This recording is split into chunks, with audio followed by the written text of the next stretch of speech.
Business analysts are the people in your organization who are asking why a process happens the way it does, to understand what the business needs from its technology. The business analyst role has existed for some time, but in the Salesforce ecosystem, the conversation is picking up pace. I asked Toni V why that may be. She's a Salesforce MVP on a mission to enable aspiring and current business analysts to develop by sharing her knowledge and experience she gained while successfully growing her own career. I wanted to ask her for some time what BAs do and find a clearer way to define the multiple types that you'll find in the Salesforce ecosystem. I hope that you find this conversation a delight. After all, there is ice cream involved. So Toni, thanks for joining us today. It's a pleasure to have you here. Thank you so much. Of course, SalesforceBen.com has been a resource of mine in my career. So it's really a full circle moment to be able to talk to you. Oh, thank you. So let's start in the obvious place. In a nutshell, What does a Salesforce business analyst do?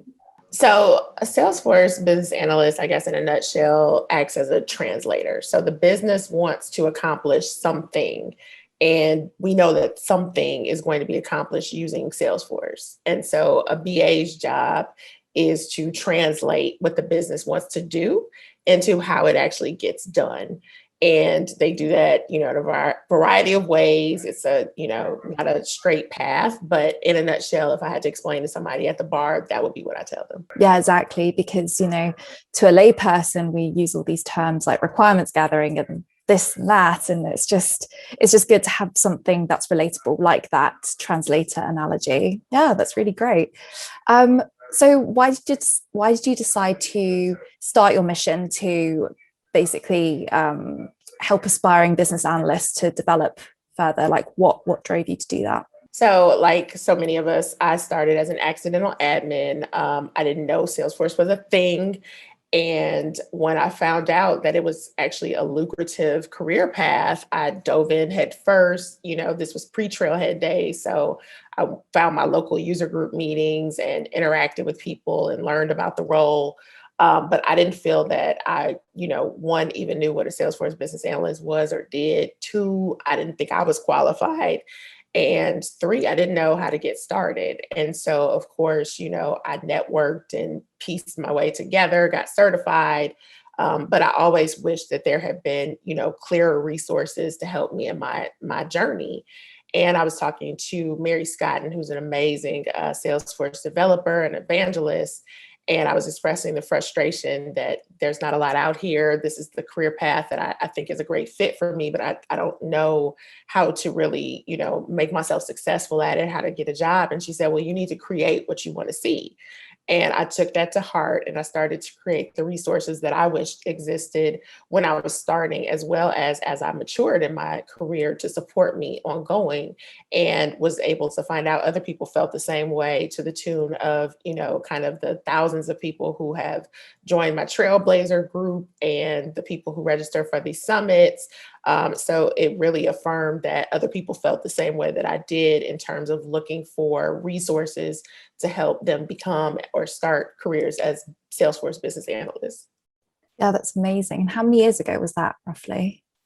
I cannot remember. I need to count because I'm always asked. I'm probably like 8 or 9, I think. Yeah. So it's been, I think, a very rapid trajectory for me. If you think about other career paths in different industries, I tell people that as a Salesforce business analyst in the States, you could hit, 6 figures within, 3 to 5 years. That's unheard of in a lot of industries. So it definitely doesn't take the investment that I think you might have to put in other fields. Yeah, it's because the stakes are high, but you've got quite a lot of responsibility as a business analyst. And just going back to what you were saying about why you started on this mission, from where I'm an outsider to the business analyst role. Like, I've been a consultant, I know about requirements gathering, et cetera. But to me, being a business analyst is so subjective. It must be really hard to learn and to teach it, right? So I think that's probably, or is it? I would say no, because what people, I think, don't understand is how much business analysis they're already doing. And so the different tasks that you do, you might not call it requirement solicitation. You call it, oh, I talked to, the sales folks and they told me what they hate about Salesforce. Well, that's eliciting requirements. So what they tell you is going to translate into what you configure. But when you take it out of, like you said earlier, kind of the jargon and, kind of the official terms for it, people don't realize that they're actually probably, especially if they're in the ecosystem as an admin, any other Salesforce roles, they're doing a lot of this work already. And so once you understand what is formally called and you equip yourself with additional techniques and methodologies that actually, help you level up to a level of excellence around these things, it clicks. But I think a lot of people are further down the road than they even realize. Yeah, got it. No, that's a really good point. And in the Salesforce ecosystem, you hear about the core roles like admin, developers. There's so much conversation about these roles, and I feel like the role of business analyst, the conversation is really starting to pick up. We're sat here in 2021. I really feel it's coming, and that's why we're so interested in it for the blog as well. So, why do you think that is? Why do you think the conversation is only just starting to balloon now? Well, as you mentioned, I think, kind of the last year has been pretty hot for the career path, with Salesforce themselves launching the Business Analyst badge on Trailhead, which was, huge. And I was involved in helping them to get that out. But I think what's happened is, when companies started, they kind of implement, if it's a small company, they probably have, again, I talked about being an accidental admin. The boss says, hey, we're going to, we're buying Salesforce and you're a savvy person, you're good with email, so we're going to give this to you. And so as that company begins to grow and mature in their operations, they learn that they have limitations with their in-house kind of resources. So they start looking to add specializations because they realize that, this is really complex. And of course, Salesforce gives us 3 releases every year. So we've got constant addition of features, which also adds constant complexity. And so as these businesses want more and see more that they can do, they realize that they need to kind of add these specialized roles like BA.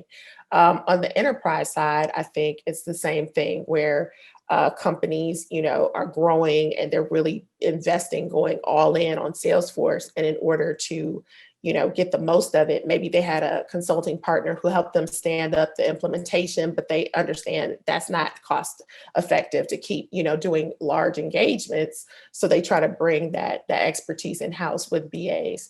And so I think, again, the success of Salesforce and the people who are actually buying into it and really staking their business on it is driving the demand for this specialized role that knows how to help you unlock the most of Salesforce. And Lucy, I will say from an employee standpoint, I think that people, like you mentioned, the popular roles that we see and hear about are admin, developer, architect. Like those are roles that everybody is kind of familiar with. And when they're first starting out, that's what they see marketing for and the billboards of the awesome admins, However, I think as people participate in events like my summit or talk to folks, they understand that, this is a really great role to start in because you don't have to have 10 years of experience or the chops that an admin might need to have to hit the ground running.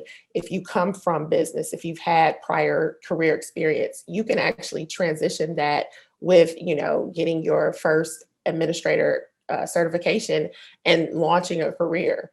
And so I think that people, as they discover that, they don't have to start from scratch, that this is a career that there's demand there, and your past experience is very valuable. People are saying that, this might be a good path for me. And so I think people are getting more interested in what that might look like if I don't want to be an admin and I don't want to be a developer or an architect.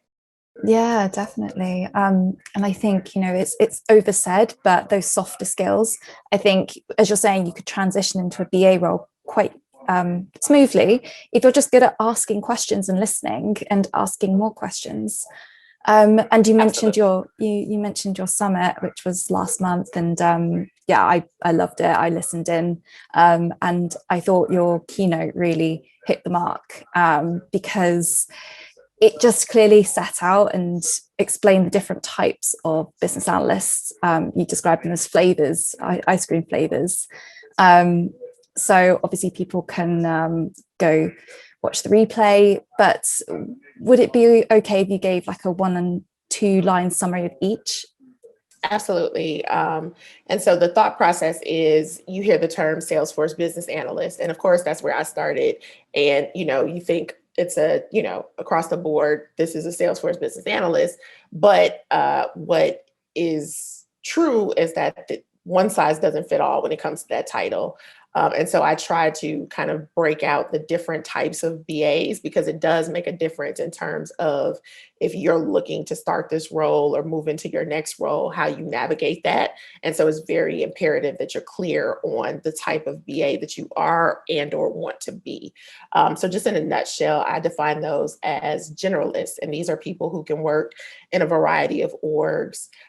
These are folks who are expected to be a jack of all trades. So that means that they are expected to perform BA duties as well as admin duties. So this person might handle a project from beginning to end. They'll elicit the requirements, they'll create user stories or tickets, and then they'll actually build out the work themselves. They don't hand it to somebody else. And so that's what I mean by jack of all trades, that you can, do everything from the initial, hey, we should do this in Salesforce, to, oh my goodness, this works so amazingly in Salesforce, but you had your hands on it the whole time. A specialist is somebody who I consider that specializes in a unique aspect of Salesforce. So it could be things like CPQ, which is super hot now, Einstein, all of the, kind of AI features that Salesforce is offering. I know folks who are like getting into health cloud. So these are people who they have the general knowledge of Salesforce, but they've really done a deep dive into a particular feature, and they're using that to add value to organizations that have these particular needs. A lot of times you'll find these more at partner agencies and firms where they have practices and they can put these specialists on different clients who just need that particular specialty, as opposed to, maybe a broader company.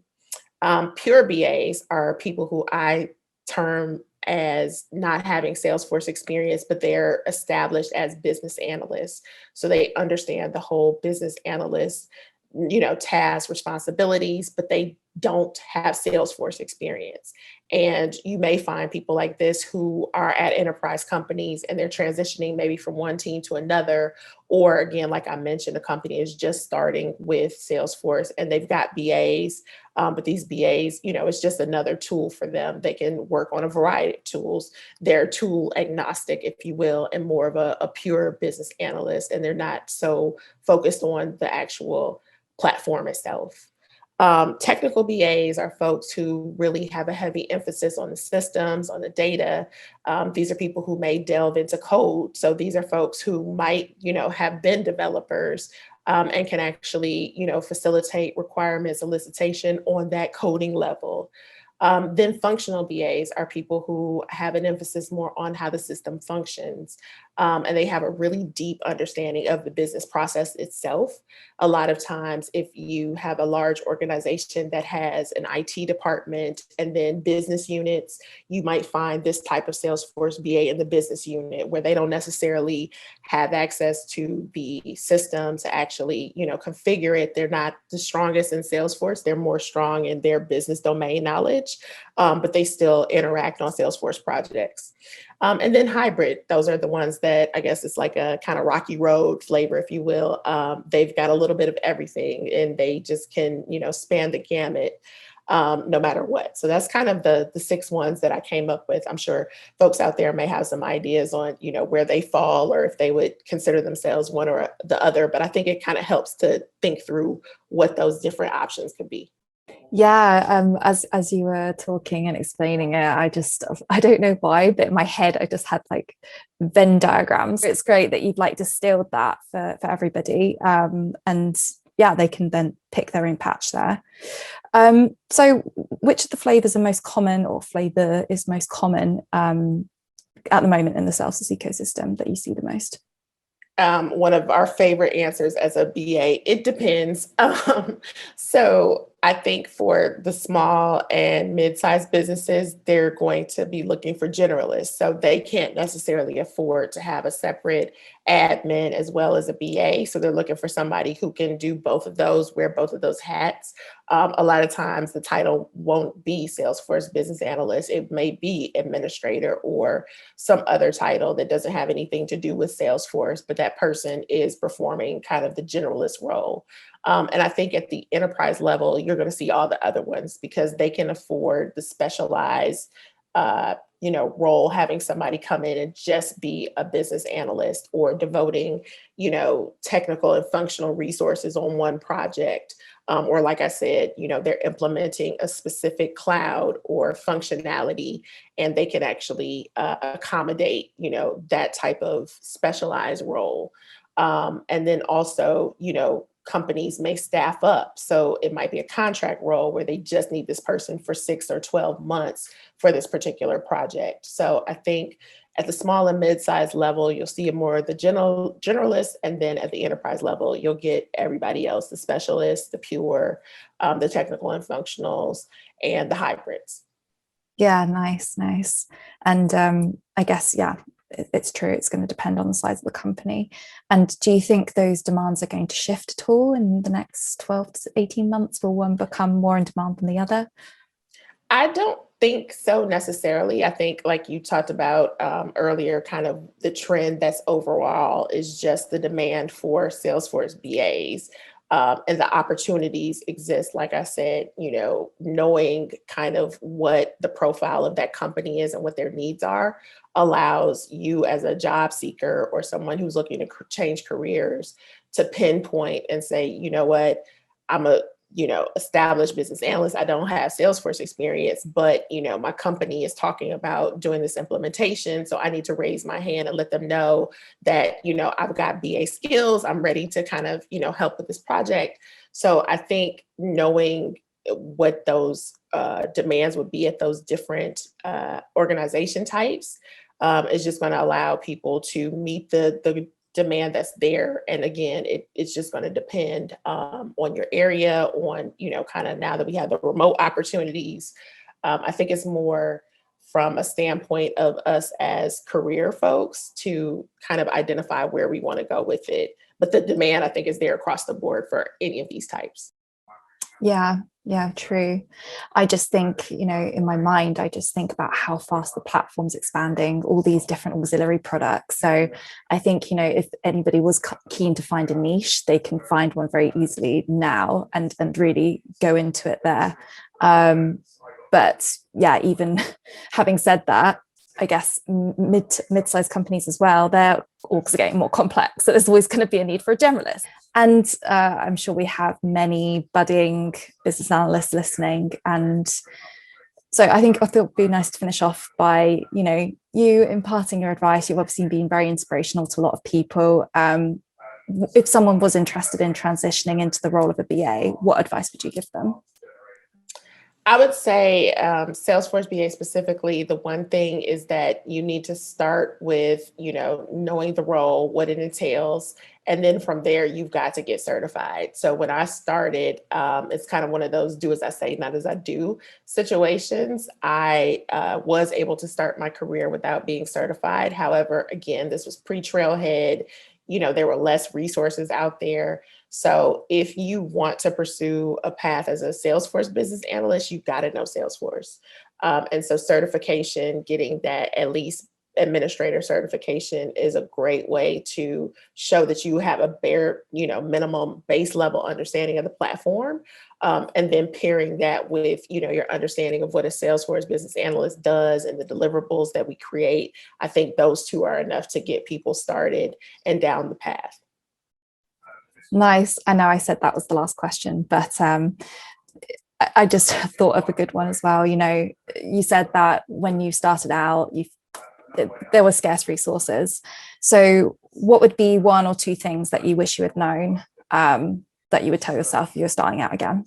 I think if, I had to start over again, I would say the basics, like knowing the basics and the foundational aspects of the role really equip you with one, the knowledge to, like I mentioned, create the deliverables that you're tasked with. I know when I started, I would see job descriptions and be completely confused. They were talking about agile. What is agile? Jira, how do you use that? Is that complicated? I don't know. Requirements. Is there a certain format that these requirements are supposed to come in? Like, I just had no concept of what that, any of this was. However, like I mentioned before, these are things that I've created or I've done in different forms and just didn't have an official name for it. So I think knowing the official jargon and the foundational building blocks of what BAs do and linking that to what you've done is going to boost your confidence and allow you to say, yes, absolutely, I've elicited requirements. I have, stakeholder workshops. Like, you start throwing out those terms and that lingo, even though, like I said earlier, I talked to the sales guys. I went out to the garage and talked to the maintenance techs. I interviewed stakeholders. So when you have that understanding of what this really means and you can translate that into business language, I think it equips you with a lot of confidence that you should have, because again, most of us have accomplishments and are really poised for this career path and just don't know it. Yeah, I guess, all that jargon, and then one day it'll just click that you're like, oh, okay, that's what it actually means. And because you have that tangible example you've been through, that's great. And I guess for people just to look out for that jargon and to embody it and just to get really comfortable with it. Well, yeah, that's a great place to finish then. Well, thank you so much for taking the time. And what would you like people to know more if they want to know more? Absolutely.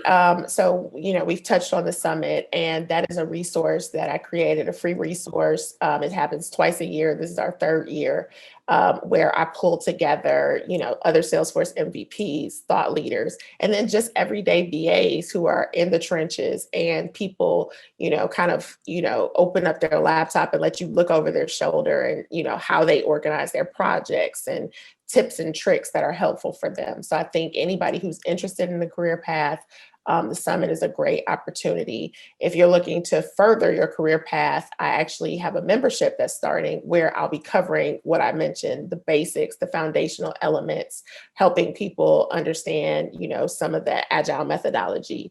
And I think those are a couple of great resources, as well as you've got to get your Salesforce Business Analyst badge from the Trailhead site. So that is definitely a great overview place to start if you need next steps, like immediately after watching this.